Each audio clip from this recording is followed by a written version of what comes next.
Assalamualaikum dear students, welcome to Kartaba Education. This is Imran Khan पानीज़ई। हमने chemistry का chapter introduction to chemistry start किया हुआ था।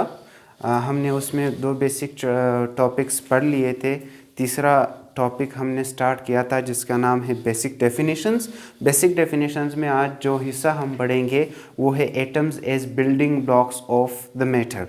हम एटम के बारे में पढ़ेंगे और ये समझेंगे कि ये किसी भी मादे का बुनियादी इकाई कैसे बना, उसके कॉन्सेप्ट किस किसने दे दिया और कैसे ये इस प्रोसेस से गुज़रा। अगर हम लोग सबसे पहले देखते हैं ओरिजिन को किसी भी एटम का, तो ये सबसे पहले एंशिएंट ग्रीक लोग जो ग्रीक स्कॉलर्स थे, उनका बिलीफ क्या था? उनका बिलीफ ये था कि जितने भी मैटर है वो छोटे छोटे पार्टिकल्स से बने हुए हैं और वो छोटे छोटे पार्टिकल्स इनडिविजिबल है। वो छोटे छोटे पार्टिकल्स जो टाइनी पार्टिकल्स है वो इनडिविजिबल है। इस इनडिविजिबिलिटी की वजह से उन्होंने उन छोटे छोटे पार्टिकल्स को एटॉमस कहा। एटॉमस का बेसिकली उनके ज़ुबान में मतलब होता है इनडिविजिबल। ठीक है, तो जो वो छोटे छोटे ज़रात जिनको आप मज़ीद डिवाइड ना कर सको और वो कोई भी बड़ा मादा बनाए, तो उन छोटे छोटे टाइनी पार्टिकल्स को उन्होंने कहा कि ये एटॉमस है। फिर क्या हुआ? फिर 1803 में एक दूसरा साइंटिस्ट आया जिसने एटम में एक इनकलाबी चेंज, एटम के कॉन्सेप्ट में एक इनकलाबी चेंज लाया। उसने एक पूरी थ्योरी पेश की जिसमें एक इम्पॉर्टेंट पॉइंट ये था कि जितने भी मैटर्स है, जितने भी मादे हैं आपके पास, उन सब का बेसिक कंस्टिट्यूएंट्स एक होता है। उन सब का बेसिक कंस्टिट्यूएंट एक छोटा सा टाइनी पार्टिकल होता है। उस छोटे पार्टिकल को इसने एटॉमस के बजाय एटम का नाम दिया। सिर्फ एटमस को थोड़ा सा रद्द-बदल करके उसने कहा कि उसे हम एटम्स कहेंगे। बाकी ये जो इंडिविजिबिलिटी का कॉन्सेप्ट था, इसने इसको नहीं छेड़ा, इसने इसको नहीं चेंज किया। इसकी भी यही बिलीफ थी कि जो टाइनी पार्टिकल्स है जिससे कोई भी मैटर बनेगा वो हम उसको डिवाइड नहीं कर सकते और हम उसको डिस्ट्रॉय नहीं कर सकते। ठीक है, फिर इसने अपना एक एटम के बारे में अपना पॉइंट दे दिया। फिर मज़ीद जब साइंस में तरक्की हुई तो उस तरक्की के बाद डिस्कवरी ऑफ प्रोटॉन हुआ। प्रोटॉन इन्वेंट हुआ, डिस्कवर हुआ। प्रोटॉन के डिस्कवर के बाद क्या हुआ? साइंटिस्ट ने जब प्रोटॉन को एटम के बीच में से ढूंढा, निकाला, देखा, उसने ये कहा कि भाई एटम के अंदर हमने कोई दूसरी चीज़ ढूंढ ली।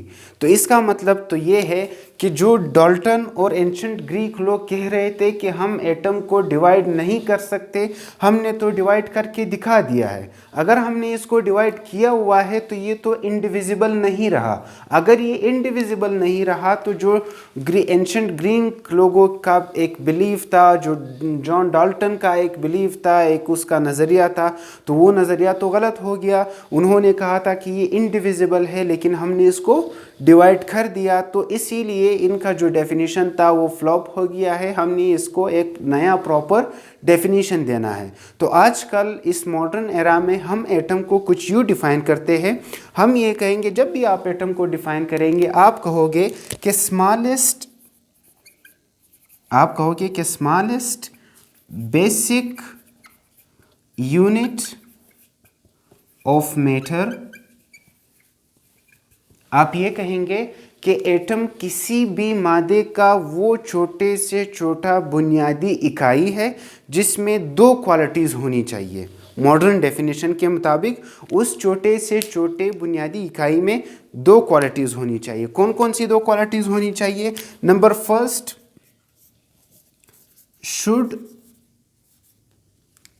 should be able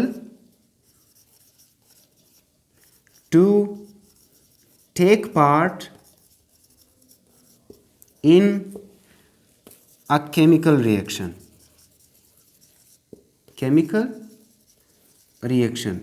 पहला पॉइंट तो ये हुआ कि वो छोटे से छोटा जो बुनियादी इकाई होगा उस चीज़ में ये क्वालिटी होनी चाहिए कि जिस भी मैटर के आप छोटे से छोटे इकाई की बात कर रहे हो, उस छोटे ज़रे में ये काबिलियत होनी चाहिए कि वो उस मैटर की तरफ से किसी भी केमिकल रिएक्शन में हिस्सा ले सके। अगर उसमें ये सलाहियत है कि वो इस मैटर की तरफ से किसी के साथ कोई ताल्लुक़ बनाना चाहे बनाए या तोड़ना चाहे तोड़े, तो उसको हम एटम कहेंगे, नंबर एक। दूसरा, उसमें ये सलाहियत होनी चाहिए कि जितने shows all the properties of that matter. दूसरा, उसमें ये सलाहियत होना चाहिए उस छोटे से छोटे ज़रे में कि वो इसी मैटर के तमाम खसूसियात को भी ज़ाहिर कर सकता हो। ठीक है, दो चीज़ें उसमें होनी चाहिए। हम ये कहेंगे कि एटम वो किसी भी मैटर का वो छोटे से छोटा ज़रा है जो उस मैटर की तरफ से किसी भी केमिकल रिएक्शन में हिस्सा लेने के काबिल हो, नंबर एक। दूसरा, उसमें ये सलाहियत होनी चाहिए कि वो उस मैटर में जो जो खसूसियात है वो उस मैटर की तमाम खसूसियात को इंडिविजुअली भी ज़ाहिर कर सके। फॉर एग्ज़ाम्पल, अगर उस मैटर की मेल्टिंग पॉइंट 100 डिग्री सेंटीग्रेड है फॉर एग्ज़ाम्पल, तो इसकी भी 100 डिग्री सेंटीग्रेड होनी चाहिए। अगर उसकी -35 है तो उसके एक एटम की फ्रीजिंग पॉइंट भी फॉर एग्ज़ाम्पल -35 होनी चाहिए। अगर ये एसिड के साथ एक ख़ास तरीके से रिएक्ट करता है वो मैटर, तो उस एक एटम ने भी एसिड के साथ ख़ास उसी तरीके से रिएक्ट करना है जिस तरह उस मैटर ने किया था। ये उसका मॉडर्न डेफिनेशन हुआ।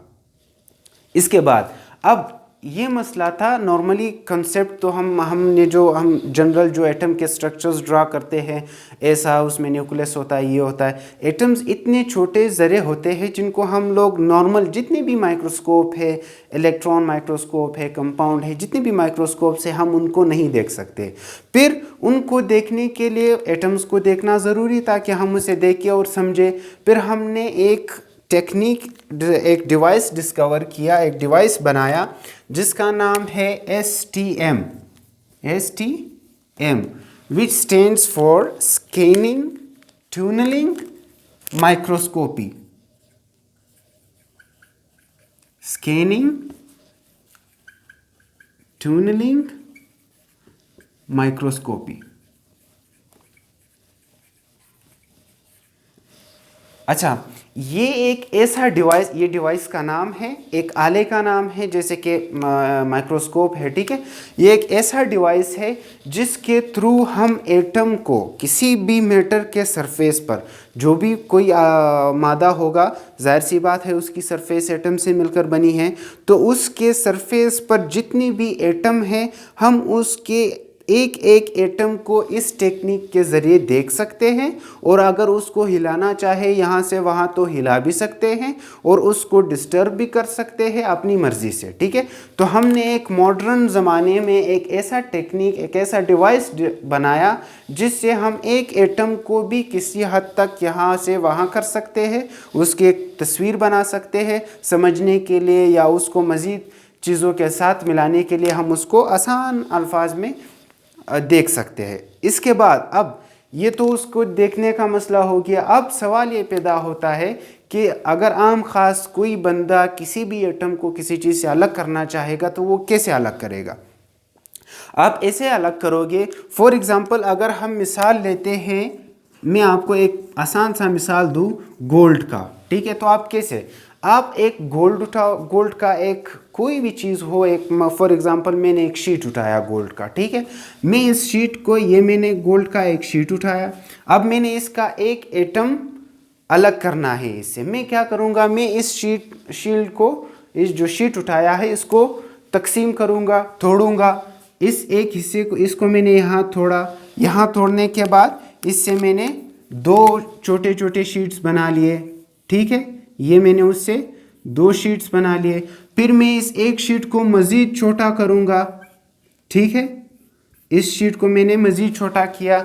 शर्त ये है कि जब भी आप हर नेक्स्ट स्टेज पर उस शीट को छोटा करेंगे तो आप ये दोनों पॉइंट्स उस शीट पर लाजमी अप्लाई करेंगे। फॉर एग्जांपल, अगर मैंने इस शीट को डिवाइड किया दो में, तो मैं इन दोनों में ये दोनों खासियतें देखूंगा, आया यही शीट इसी शीट की तरह गोल्ड की तरफ से किसी केमिकल रिएक्शन में हिस्सा लेने के काबिल है या नहीं है। अगर है तो ठीक है। अगर इसके अलावा जो जो गोल्ड की प्रॉपर्टीज़ है, जैसे चमकना, अच्छा होना, येलो कलर एट्सेट्रा एट्सेट्रा, जो जो इसकी प्रॉपर्टीज़ है, ठीक है, गोल्ड की, क्या ये शीट इस शीट की तरह गोल्ड की वही प्रॉपर्टीज जाहिर कर रहा है या नहीं कर रहा।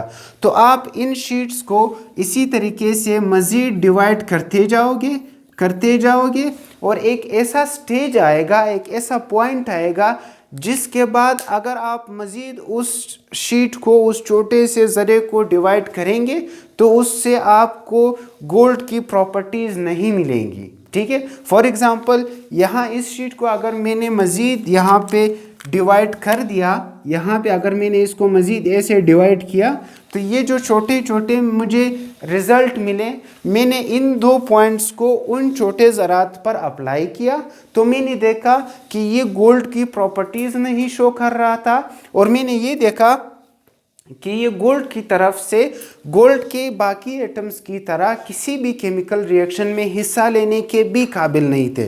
तो हम उनको छोड़ करके कहेंगे कि ये जो छोटा सा ज़रा है ये गोल्ड के एक एटम के बराबर है। ये एक जनरल एक आम खास इकोलॉजिकल तरीका है किसी भी चीज़ को, किसी भी एटम को हासिल करने के लिए। अब इस तरीके को भी जाहिर सी बात है आप लोग जनरल घर में तो नहीं कर सकते कि आपने छुरी उठाई, किसी चीज़ को काटा और काटा और काटा।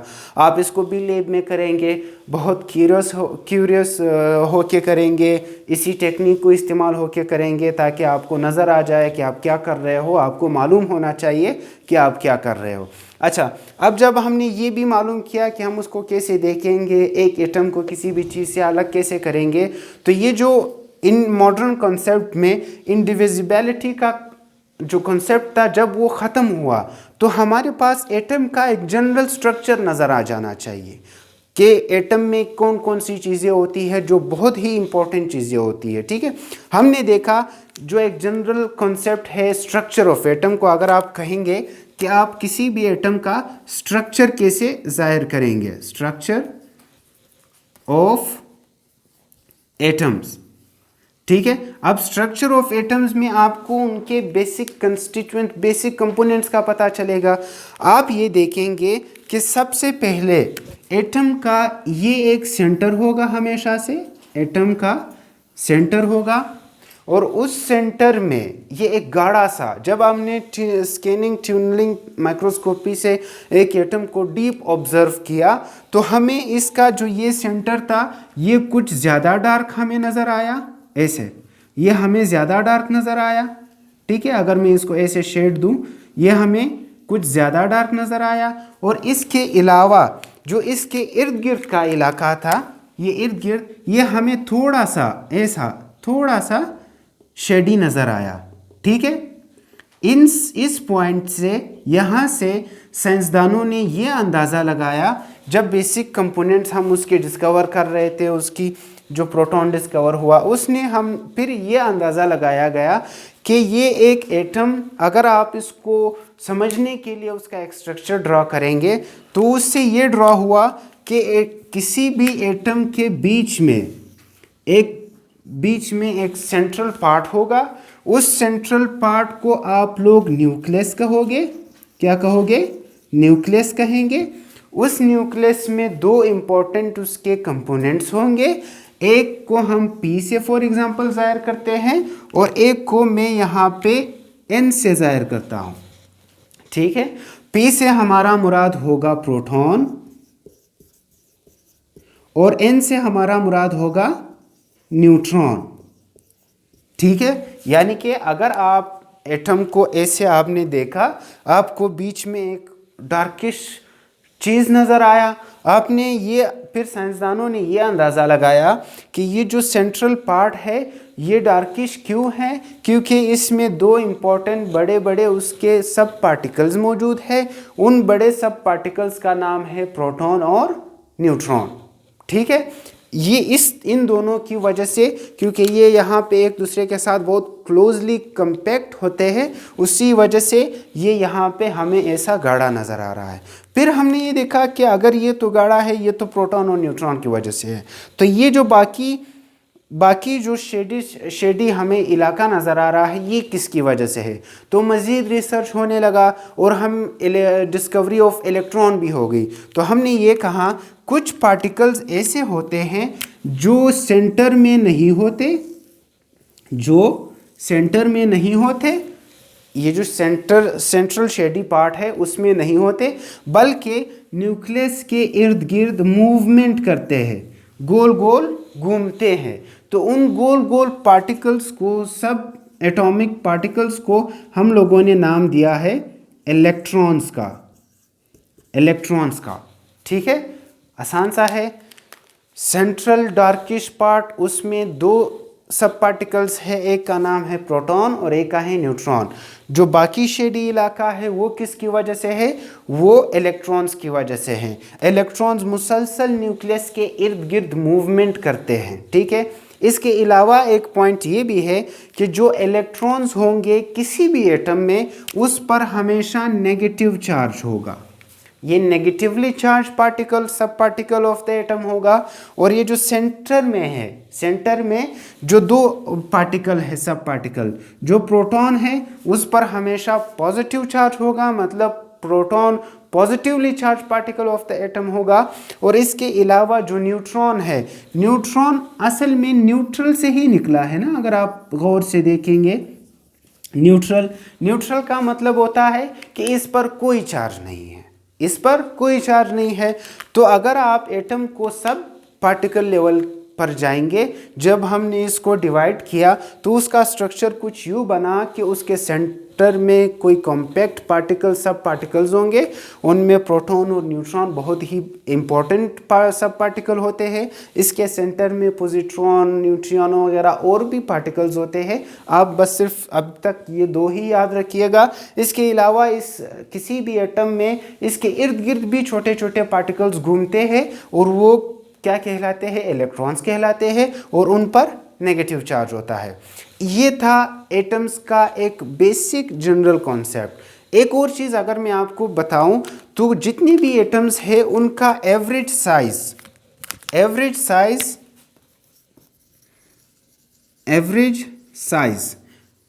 एटम्स का एवरेज साइज तकरीबन 1 एंगस्ट्रम होता है। क्या होता है? 1 एंगस्ट्रम। अच्छा, 1 एंगस्ट्रम कितने के बराबर है? 1 एंगस्ट्रम तकरीबन आपके पास 10⁻⁻10 के बराबर होता है। ठीक है, जितने भी एटम्स है उन सब का जो साइज है, ठीक है, वो 1 एंगस्ट्रम के बराबर है। 1 एंगस्ट्रम तकरीबन 10⁻⁻10 के बराबर होता है। अगर आप किसी एक एटम के न्यूक्लियस की साइज की बात करोगे तो उसका न्यूक्लियस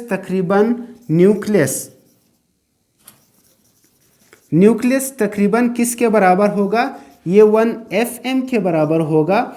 FM से मुराद फेम्टोमीटर होता है और फेम्टोमीटर जो है वो 10⁻⁻15 के बराबर होता है। यानी कि एटम जो है वो उसका बड़ा हिस्सा होता है और उसका न्यूक्लियस उस एटम के टोटल साइज के अंदर एक छोटा सा गोल इलाका होता है और उसका साइज तकरीबन 1 FM या 1 फेम्टोमीटर के बराबर होता है। ठीक है, इस F को आप छोटा करें। ये था आपके पास एटम के बारे में एक थोड़ा सा छोटा सा इंट्रोडक्शन। आई होप आपको समझ आ गया होगा। अपना बहुत सारा ख्याल रखिएगा। Take care. Thank you very much for watching. अल्लाह हाफिज़।